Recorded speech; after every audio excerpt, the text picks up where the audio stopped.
Hello दोस्तों, स्वागत है आपका हमारे यूट्यूब चैनल सम्राट एजुकेशन में। दोस्तों, कल वीर बहादुर सिंह पूर्वांचल यूनिवर्सिटी जौनपुर वालों का एग्जाम है, क्राफ्ट प्रोडक्शन टेक्नोलॉजी सेकेंड रबी क्राफ्ट का। तो उनके लिए खास करके ये वीडियो बनाया जा रहा है। तो यह कुल 15 मोस्ट इंपॉर्टेंट क्वेश्चन है जो कि आपके एग्जाम के लिए बहुत ही महत्वपूर्ण है।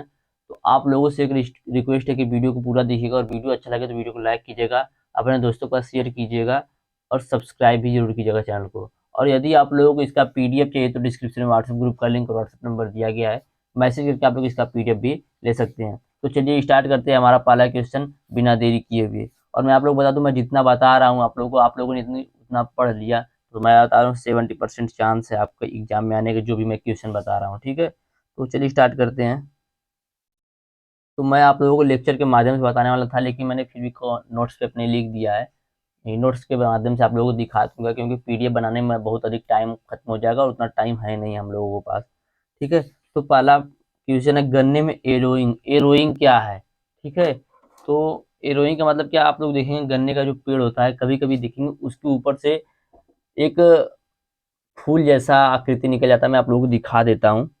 ये देख सकते हैं आप लोग यहाँ पर, देखिए गन्ने के ऊपर देखिए फूल जैसी एक आकृति ऊपर निकल जा रही है। ठीक है, तो यही फूल जैसी आकृति निकलने की प्रक्रिया को ही क्या बोला जाता है? एरोइंग। एरोइंग मतलब होता ही है दोस्तों, फूल निकलना। ठीक है, गन्ने में फूल आने की प्रक्रिया को ही एरोइंग कहा जाता है। तो ये गन्ने के ऊपर देखिए जो फूल निकल रहा है, उसी को एरोइंग कहा जाता है। यहाँ पर आप लोग देख सकते हैं, ये सब देखिए फूल निकल रहा है। यहाँ पे देखिए, यहाँ पर देखिए, कभी कभी आप लोग देखते होंगे गन्ने में ऐसा होता है, तो इसी प्रक्रिया को एरोइंग बोला जाता है। ठीक है, तो एरोइंग समझ गए होंगे। अब इसके बारे में थोड़ा सा देख लेते हैं। आप लोगों ने देख लिया एरोइंग क्या होता है।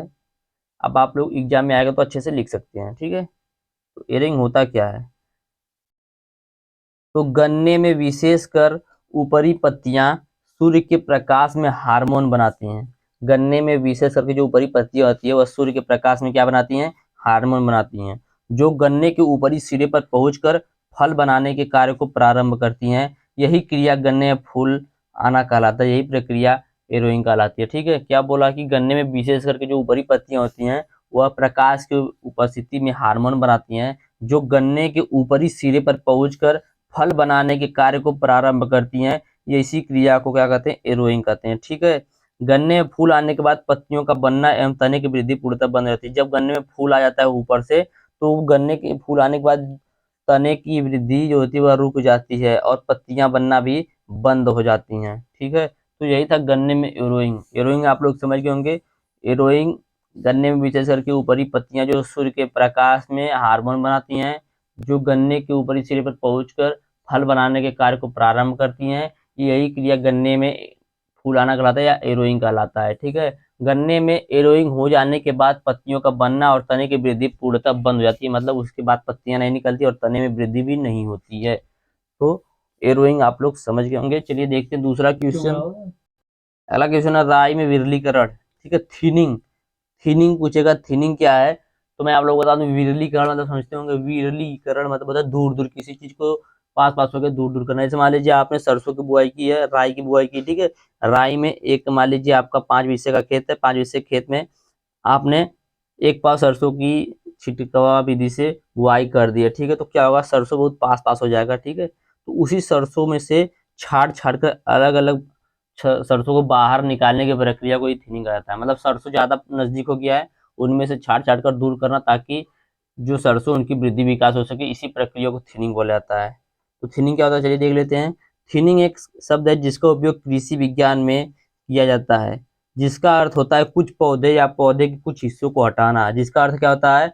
कुछ पौधे या पौधे के कुछ हिस्सों को हटाना, ताकि दूसरों पौधों के लिए विकास के लिए जगह मिल सके। ठीक है, किसी पौधे के हिस्सों जैसे शाखाओं, कलियों या जड़ों को चयनात्मक रूप से हटाने की प्रक्रिया को ही थिनिंग कहा जाता है।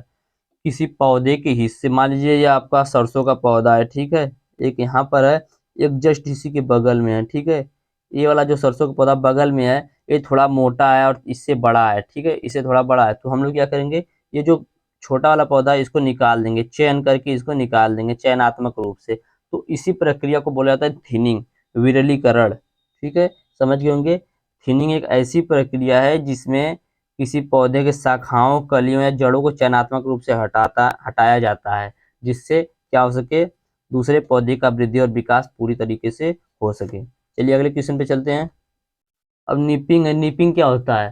तो देखिए जो भी क्वेश्चन है बहुत ही इंपॉर्टेंट क्वेश्चन है, ठीक है। ये देखिए निपिंग आपके एग्जाम में जरूर देखने को मिलेगा। तो निपिंग क्या होता है? तो आप लोग चना देखते होंगे। चना जब 30 से 40 दिन का हो जाता है तो उसके ऊपर से एक नई कलिका निकलती है, ठीक है। गांव में सब लोग उसको तोड़ कर लाते हैं, उसका साग भी बनाते हैं, बहुत लोग वैसे ही खाते हैं। तो उसको तोड़ने की जो प्रक्रिया होती है, उसके ऊपर की जो कली होती है उसको तोड़ने की प्रक्रिया जो होती है उसी को निपिंग बोला जाता है। चने के पौधे की ऊपरी शीर्ष कलिका तोड़ने की प्रक्रिया को ही निपिंग कहते हैं। यह जो निपिंग की अवस्था होती है चने में 30 से 40 दिन के बाद होती है।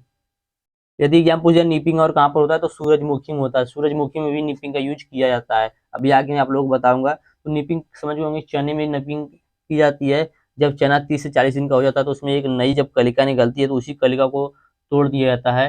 क्यों तोड़ा जाता है? क्योंकि दोस्तों वह अधिक तेजी से बढ़ ना सके, ठीक है।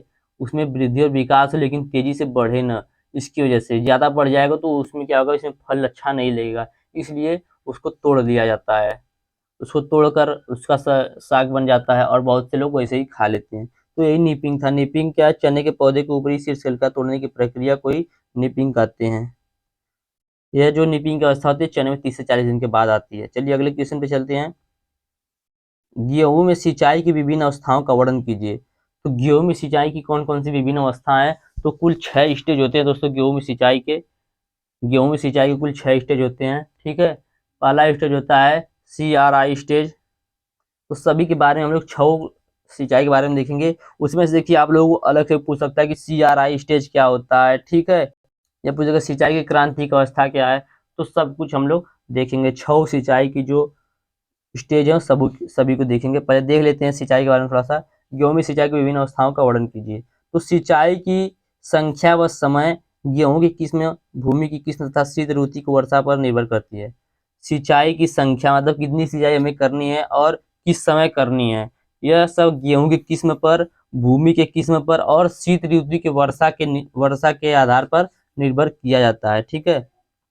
गेहूं में वैसे 4 से 6 सिंचाइयों की आवश्यकता होती है। गेहूं में कितनी सिंचाई की आवश्यकता होती है? 4 से 6 सिंचाइयों की आवश्यकता होती है। गेहूं की फसल में 6 सेंटीमीटर पानी प्रत्येक सिंचाई पर देना चाहिए। कितना पानी देना चाहिए? 6 सेंटीमीटर पानी देना चाहिए प्रत्येक सिंचाई पर। सिंचाई की क्रांतिक अवस्थाएं निम्नलिखित हैं, ठीक है, जिनको हम लोग अभी देखेंगे। तो यहाँ तक समझ गए होंगे कि गेहूं की फसल में 4 से 6 सिंचाई की आवश्यकता होती है। प्रत्येक सिंचाई में 6 सेंटीमीटर तक पानी देना चाहिए। चलिए देख लेते हैं 6 अवस्था सिंचाई की। तो गेहूं में पहली सिंचाई CRI स्टेज पर दी जाती है, क्राउन स्टेज पर, ठीक है। CRI स्टेज जिसका पूरा नाम होता है क्राउन रूट इनिशिएट स्टेज। तो यह जो स्टेज होती है इस समय जो गेहूं होता है उसको पानी देना अति आवश्यक होता है। यदि हम लोग इस समय पानी नहीं देंगे तो उसके जड़ का विकास नहीं हो पाएगा, ठीक है। उसमें से कल्ले बहुत कम बनेंगे जिससे हमारी उपज में भारी नुकसान होगा। तो चलिए देखते हैं पहली सिंचाई जो होती है CRI स्टेज पर दी जाती है। तो क्राउन जड़ या शिखर जड़ अवस्था पर या CRI स्टेज बुआई से 20 से 25 दिन पर होता है, ठीक है। कितनी देर पर होता है? 20 से 25 दिन पर। यदि आप लोगों को अगर अलग से दे दिया कि CRI स्टेज क्या होता है, तो CRI स्टेज गेहूं में सिंचाई की एक प्रक्रिया होती है जो गेहूं में बुआई के 20 से 25 दिन के बाद शुरू होता है, ठीक है। देर से बुआई की जो फसल होती है उसमें यह अवस्था 28 से 30 दिन के अंदर आता है। तो CRI स्टेज कब से कब होता है आप लोग समझ गए हैं। यदि CRI स्टेज पर पानी नहीं दिया गया तो पौधे जो है उनका वृद्धि नहीं होगा, उनमें कल्ले कम बनेंगे जिससे हमारी उपज में काफी नुकसान होगा। और ये जो CRI स्टेज होता है इससे पानी देना अति आवश्यक होता है। तो CRI स्टेज समझ गए क्या होता है। यह सिंचाई सबसे अधिक महत्वपूर्ण होती है। CRI स्टेज पर जो सिंचाई होती है वह सबसे अधिक महत्वपूर्ण होती है। प्रथम सिंचाई न होने से अस्थायी जड़ों का विकास नहीं हो पाता है तथा कल्ले कम निकलते हैं जिससे उपज में काफी नुकसान होता है, ठीक है। दूसरी सिंचाई, तो दूसरी सिंचाई कब की जाती है? कल्ले फूटने की अवस्था पर, मतलब टिलरिंग स्टेज पर बोने के 40 से 45 दिन बाद दूसरी सिंचाई की जाती है। देखिए अब फिर से अलग से पूछ सकता है टिलरिंग स्टेज क्या होता है। तो आप इसको भी लिखेंगे टिलरिंग स्टेज गेहूं की सिंचाई की एक प्रक्रिया है जो बुआई के 40 से 45 दिन बाद कल्ले फूटने की अवस्था पर दी जाती है। तो दूसरी सिंचाई भी समझ गए हैं आप लोग। चलिए तीसरी सिंचाई देखते हैं। तो late jointing stage, late jointing stage गांठ बनने की अंतिम अवस्था पर बोने के लगभग 60 से 65 दिन बाद तीसरी सिंचाई की जाती है। तो इसका बहुत कम उम्मीद होता है अलग से पूछने का। तो तीसरी सिंचाई कब की जाती है? लेट ज्वाइंटिंग स्टेज पर गांठ बनने की अंतिम अवस्था पर बोने की 60 से 65 दिन बाद तीसरी सिंचाई की जाती है। चौथी सिंचाई कब की जाती है? फूल आने के समय पर, फ्लावरिंग स्टेज। तो देखिए फ्लावरिंग स्टेज पूछ सकता है अलग से, तो फ्लावरिंग स्टेज कब से कब होता है? तो गेहूं की बुआई करने के 80 से 85 दिन बाद फ्लावरिंग स्टेज होता है, इसी समय फूल बनने लगते हैं, तो इस समय में सिंचाई कर देनी चाहिए। पांचवी सिंचाई कब करनी चाहिए? दुग्धावस्था पर।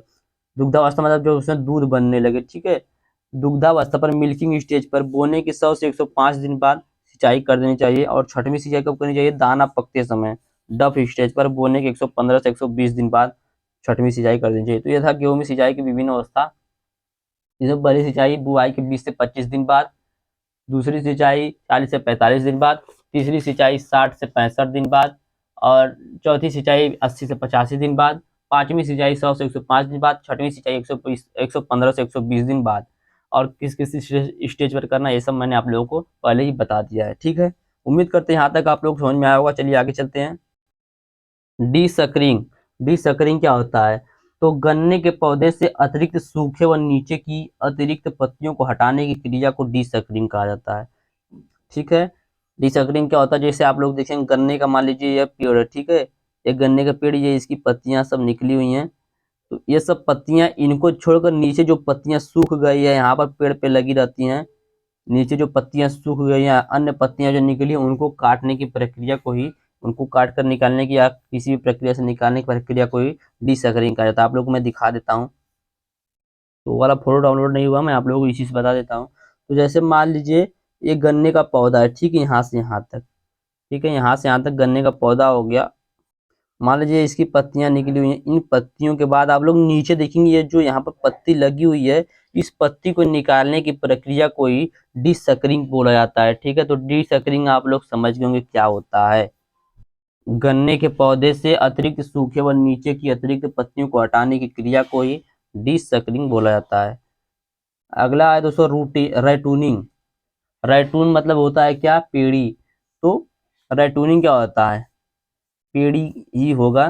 तो पहली फसल की कटाई के बाद उसी फसल के वानस्पतिक भाग से दूसरी फसल को लेने की प्रक्रिया को ही पेड़ी कहा जाता है या रैटूनिंग कहा जाता है। यदि पूछ दिया रैटूनिंग क्या होता है, पेड़ी क्या होता है, तो आप लोग क्या बताएंगे कि जैसे पहली फसल है, पहली फसल की कटाई के बाद उसी फसल के वानस्पतिक भाग से दूसरी फसल को लेने की प्रक्रिया को रैटूनिंग कहेंगे। गन्ना है, गन्ना मान लीजिए यहाँ से इसकी जड़ एक बार यहाँ से ऊपर से काट लिए, ठीक है, उसके बाद यहाँ से एक नया गन्ना निकलेगा, इसी गन्ने को निकलने की प्रक्रिया को रैटोनिंग बोला जाता है, या जो नीचे छुटी हुई अवशेष है उसका, उसको रैटोनिंग बोला जाता है, ठीक है। अगला अर्थिंग अप। अर्थिंग अप क्या होता है? तो फसलों की अच्छी विकास और फसलों को सहारा देने के लिए जड़ों के ऊपर या तने के पास मिट्टी चढ़ाने की प्रक्रिया को ही अर्थिंग अप कहते हैं। फसलों की अच्छी विकास व फसलों को सहारा देने के लिए जड़ के ऊपर या तने के पास मिट्टी चढ़ाने की प्रक्रिया जो होती है उसी को अर्थिंग अप कहते हैं, ठीक है। कभी कभी देखेंगे गन्ने के जड़ के पास मिट्टी चढ़ाया जाता है कि गन्ना गिरे न, ठीक है, और उसका अच्छे तरीके से विकास हो सके, तो इसलिए वहां पर मिट्टी चढ़ाया जाता है, इसी प्रक्रिया को अर्थिंग अप बोला जाता है। तो उम्मीद करते हैं यहाँ तक समझ में आया होगा। चलिए आगे चलते हैं। अगला क्वेश्चन है रैपिंग या रोपिंग। रैपिंग या रोपिंग, ठीक है। तो देखिए ये भी इंपॉर्टेंट क्वेश्चन, ये भी एग्जाम में पूछ सकता है, मतलब इस बार के एग्जाम पूछने का इसका बहुत ज्यादा चांसेस है, ठीक है। तो रैपिंग और प्रोपिंग क्या होता है? तो गन्ने के पौधे को सहारा देने की प्रक्रिया को रैपिंग या प्रोपिंग कहा जाता है, ठीक है। क्या करेंगे, गन्ना जो होता है कभी कभी देखेंगे जब बहुत अधिक आंधी चलती है, ठीक है, उस समय क्या होता है, जैसे हमारा गन्ना पूरी तरह से पक जाता है, उसमें शर्करा पूरी तरह से बन जाता है, गन्ना हमारा मोटा हो जाता है, तैयार हो जाता है, तो उस समय क्या होता है, जब आंधी आती है, आंधी तूफान आता है, तो गन्ना क्या होता है, नीचे गिर जाता है। तो नीचे न गिरे इसके लिए हम क्या करते हैं, 3-4 गन्ने को आपस में लेकर क्या करते हैं, बांध देते हैं, 3-4 गन्ने को आपस में लेकर बांध देते हैं, तो उसी गन्ने को बांधने की प्रक्रिया को रैपिंग कहा जाता है, ठीक है। यदि इस गन्ने को बांधने के बाद हम गन्ना फिर भी नहीं खड़ा हो रहा है, नहीं रुक रहा है, तो क्या करेंगे, हम लोग अलग से फिजिकली तरीके से कोई उसको सपोर्ट लगाएंगे, तो उस प्रक्रिया को रोपिंग कहा जाता है, ठीक है। रैपिंग मतलब गन्ने को आपस में बांधेंगे, और रोपिंग मतलब हो गया कि उसमें हम कुछ फिजिकली तरीके से सहारा लगाएंगे, कुछ अलग से उसमें कुछ टेक लगाएंगे, ठीक है। तो रोपिंग और रैपिंग समझ गए होंगे। रोपिंग होता है उसमें हम अलग से कुछ लगाएंगे, अलग से कुछ लगाकर उसको सहारा देंगे, और रैपिंग मतलब होता है कि उसी गन्ने से गन्ने को बांध दिया जाएगा, 4-5 गन्ने को, 2-3 गन्ने को आपस में मिलाकर बांध देंगे, जिससे गन्ना गिरे न, तेज हवा का भी प्रभाव उसके ऊपर न पड़े। ठीक है, समझ गए होंगे रैपिंग रोपिंग। चलिए आगे चलते हैं। पिंचिंग इन सनफ्लावर, तो मैंने आप लोग पहले पीछे बताया था कि निपिंग कहाँ पे होता है, तो सनफ्लावर में होता है, तो यही पिंचिंग या निपिंग इसे बोलते हैं। तो सूरजमुखी के बढ़ते शीर्ष कलिकाओं की हाथों से तुड़ाई करना ताकि शाखाएं लंबी और उसका विकास बेहतर हो सके, तो इसी प्रक्रिया को पिंचिंग या निपिंग कहते हैं। सूरजमुखी की बढ़ती जो शीर्ष कलिका होती है, ऊपर की जो कली होती है, उसको क्या किया जाता है, हाथों से तुड़ाई कर दिया जाता है, तोड़ दिया जाता है, जिससे शाखाएं लंबी हो और उसका विकास बेहतर तरीके से हो सके, तो इसी प्रक्रिया को पिंचिंग या निपिंग कहते हैं। क्या कहते हैं, पिंचिंग या निपिंग कहते हैं। चलिए आगे चलते हैं। ब्लाइंड होइंग, अगला क्वेश्चन है ब्लाइंड होइंग, अंधी गुड़ाई। तो अंधी गुड़ाई क्या होता है, तो कोई फसल हो गई, उसको बुआई के बाद बिना उसका जामिनेशन हुए, मतलब उसको बिना बाहर निकले उसकी गुड़ाई करने की प्रक्रिया कोई ब्लाइंड होइंग हुआ जाता है। ऐसा इसलिए किया जाता है कि उसमें खरपतवार ना हो सके। तो चलिए देखते हैं। यह फसलों के रोपण के बाद और उगने से पहले की जाने वाली गुड़ाई की एक प्रथा है, जिससे खेत में खरपतवार नियंत्रण किया जा सके। ठीक है, जिससे खेत में क्या किया जा सके, खरपतवार का नियंत्रण किया जा सके, तो उसी को बोला जाता है ब्लाइंड होइंग या अंधी गुड़ाई। तो अंधी गुड़ाई भी आप लोग समझ गए होंगे क्या होता है। चलिए आगे चलते हैं। Ratoon management in sugarcane, गन्ने में पेड़ी प्रबंध। तो गन्ने में हम लोग पेड़ी का प्रबंध कैसे करेंगे, देखिए एग्जाम में बार बार पूछता है। पेड़ी का प्रबंध मतलब जैसे मान लीजिए हम लोग गन्ना काट लें, ठीक, गन्ना काटने के बाद जो नीचे का उसका शेष अवशेष बचा है, पेड़ी बचा है। पेड़ी क्या होता है हमने अभी आप लोगों को बताया। तो वह जो पेड़ी बचा है उसका प्रबंध हम लोग कैसे करेंगे, क्या करेंगे कि जल्दी से हमारा गन्ना निकले, जल्दी से गन्ना हमारा तैयार हो जाए, तो उसी को मैनेजमेंट बोला जाता है, पेड़ी मैनेजमेंट या पेड़ी प्रबंधन।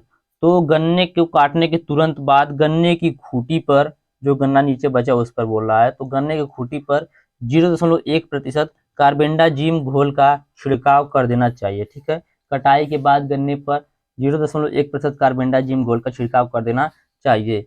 कचरे को जल्द सड़ने के लिए, जो कचरा होता है उसमें खेत में, उसको जल्द सड़ने के लिए उस पर गोबर के गाढ़े घोल के साथ प्रति hectare 80 kilogram urea plus 100 kilogram SSP मतलब फास्फेट और 10 किलोग्राम कंपोस्ट खाद मिलाकर देना चाहिए। ठीक है, क्या बोल रहा है कि कटाई के तुरंत बाद, पेड़ी मैनेजमेंट हम लोग कैसे करेंगे, तो कटाई के तुरंत बाद खूंटी पर 0.1% कार्बेंडाजिम घोल का छिड़काव कर देना चाहिए। कचरे को जल्द सड़ने के लिए उस पर गोबर के गाढ़े घोल के साथ प्रति hectare 80 kilogram urea, 100 kilogram SSP और 10 किलोग्राम कंपोस्ट खाद मिलाकर देना चाहिए। ठीक है, तो इस प्रकार हम लोग पेड़ी का मैनेजमेंट करेंगे, प्रबंध करेंगे। चलिए आगे देखते हैं 13वां क्वेश्चन।